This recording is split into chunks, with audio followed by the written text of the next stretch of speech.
Alors, le prénom que j'ai choisi est Pinechas.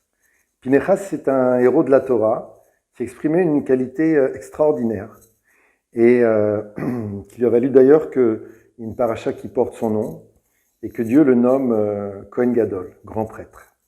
Cette qualité, j'ai pu la retrouver chez les Pinchas que j'ai rencontrés, mais je vous rassure, elle est en vérité en chacun de nous, puisque chacun des grands de la Torah, lorsqu'il a développé quelque chose d'extraordinaire, nous le transmet, et ça fait, on pourrait dire, partie de notre patrimoine spirituel génétique, et c'est une ressource potentielle qui nous accompagne et que nous avons le loisir d'utiliser, si nous le désirons.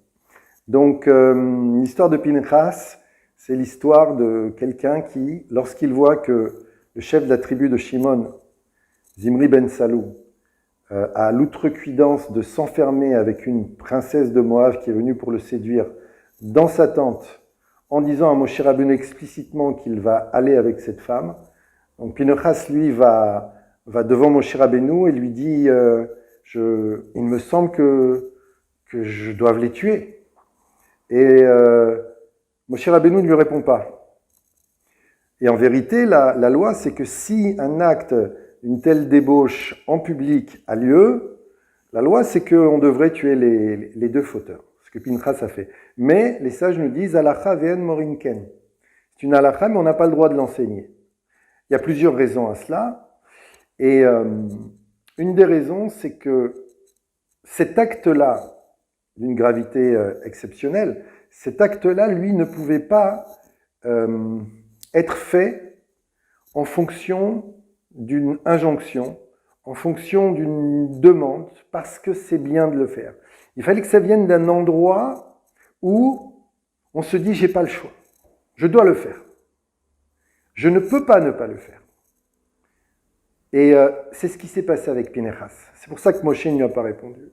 Pinchas est parti, ça venait de lui, et il a été faire cet acte de tuer les deux fauteurs, acte qui lui a valu de sauver tout le peuple d'Israël qui était en train d'être décimé par une plaie parce que eux aussi, en grande partie, avaient été séduits par les filles de Moab. Donc, Pinchas a sauvé le peuple juif. Grâce à quelle qualité ? La qualité de la Messirut Nefesh, le don de soi. Ce don de soi-là, il est en chacun de nous. Ce don de soi-là ne supporte pas une condition, ne supporte pas une injonction. C'est quelque chose qu'on est capable de faire parce que c'est nous. Parce qu'il n'y a pas besoin de morale, si l'on peut dire. On a besoin de morale.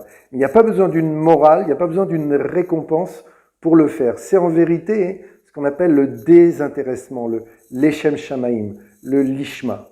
Et dans le don de soi, il y a cette dimension. Et là, chacun de nous est capable de se connecter à cette dimension et de faire des choses extraordinaires qui nous permettront de faire avancer notre existence, de produire de belles choses pour soi, pour Dieu et pour les autres.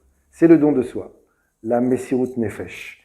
Et vous savez, cette qualité-là, eh bien, elle peut nous accompagner dans des choses beaucoup plus simples. Par exemple, Rabbi Nachman enseigne que, puisque on est tous capables de développer cette qualité, et le peuple d'Israël l'a prouvé, il a donné sa vie dans des situations dramatiques.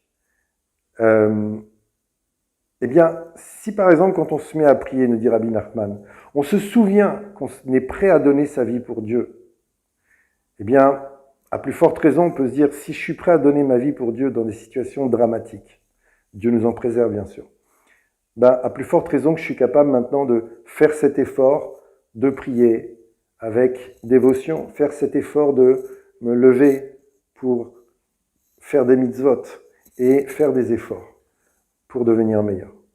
Donc, c'est le don de soi. Okay. Le don de soi produit des choses éternelles. Pour terminer, je vais vous donner un autre exemple, que lorsque quelqu'un, un parent, développe en lui une qualité et qu'il la produit avec Messirut Nefesh, il donne tout pour cette qualité, bien, il faut savoir qu'il l'offre en cadeau à ses descendants.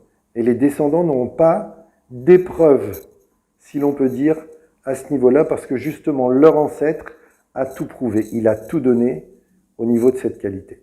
Ils auront d'autres épreuves, bien sûr, qui leur permettront de grandir, mais ils n'auront pas besoin de s'efforcer de travailler cette qualité. C'est un cadeau. Kol Israël Arevim Zelazé, nous sommes tous garants les uns des autres, et le fait de faire Messirut Nefesh, de donner de soi sans calcul, au-dessus de la morale, au-dessus du bien et du mal, parce que on sent au fond de nous-mêmes que notre âme hurle et dit « il faut faire ce bien », et bien automatiquement c'est un héritage éternel que nous offrons aux gens que nous aimons, au peuple d'Israël et à Dieu qui se glorifie de nous. Je vous dis belle soirée.